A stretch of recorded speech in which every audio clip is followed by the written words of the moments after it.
Hello kids, good morning. Here we go again to work a little bit on English, to learn a little bit of grammar. And what we are going to work today on is on your Life Adventures book, on your pupils book, on page 87. Here you've got the grammar is polite in about used for or used to. Okay? We use this grammar when we are describing objects and we want to tell people the function of those objects, okay, when we use them. For this, we have two possibilities. We have present or we have past. Also, we have two possibilities again, used to and used for. All of them means exactly the same, okay? We can use both perfectly. No preferences between one of them. We can use them exactly the same. But the way we use them, the way we say the words is a little bit different. Okay? Let's see. If we are talking about present, we will use is for only one object, and we are going to use are for two or three or four or more objects. Okay, for example, I can work with only one marker. A marker is used to write, or if I have two markers, I would say markers are used to write. Okay, and also we can talk about past. If we are talking about past, imagine that you are in a museum and you want to explain about some of the tools from prehistory, you have to use past. If you are talking about only one tool, you would say was, but if you're talking about a lot of tools, two or three or more tools, you would use were. Okay? The rest of the sentence is used to, used for. Listen, no use. Used, used. Repeat with me, used. Make a difference between use and used. Use and used. In this case, we are going to say used. Okay? Is that clear? I hope so, that kids.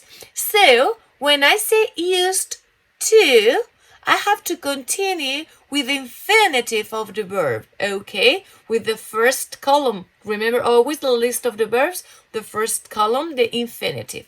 And here I have an example. A book is used to read. A book is used to read, okay? Now, imagine I want to use the second structure, use for.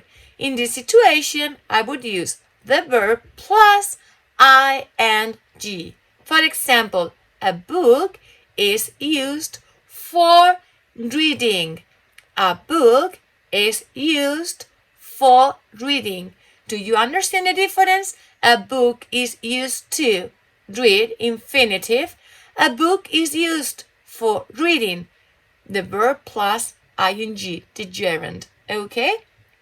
If we want to make these sentences in past, you change is for was. A book was used to read. A book was used for reading. Can you think of the example with a marker? I'm going to give you some seconds to think. How would you say this? Have you thought about how to say this sentence?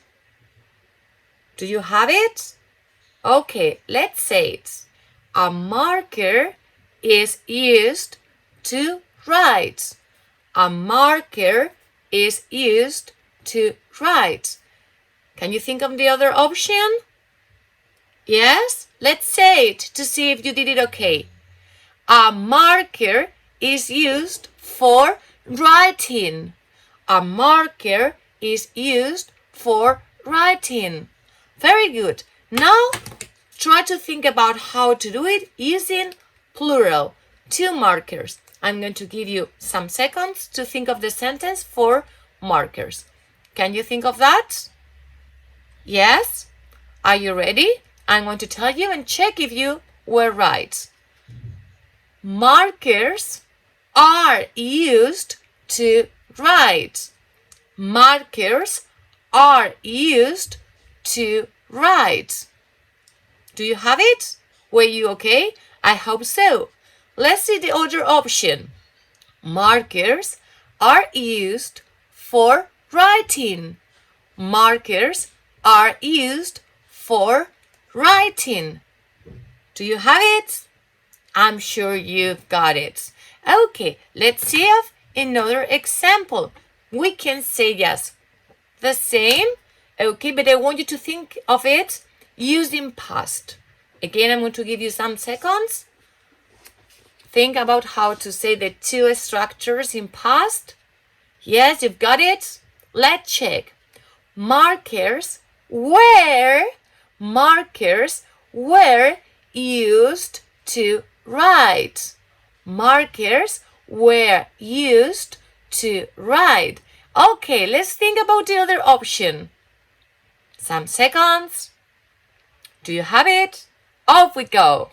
Markers were used for reading. Markers were used for reading. Very good. Can you think of more examples? Do you need more ideas about it? Yes? For example, wet paper. Yes?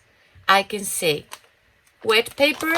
If I can use one by one, but this is a packet, okay? And I don't use plural. To say wet paper, that's all. Wet paper is used to clean. Wet paper is used to clean. To clean, everybody understands? Or I can say wet paper is used for cleaning. Wet paper is used for cleaning. Well, I hope that with these examples, everything is clear, but if not, you know that you always can contact me on my email address, and it will be a pleasure for me helping you with the grammar. I hope you did it really well. Kisses!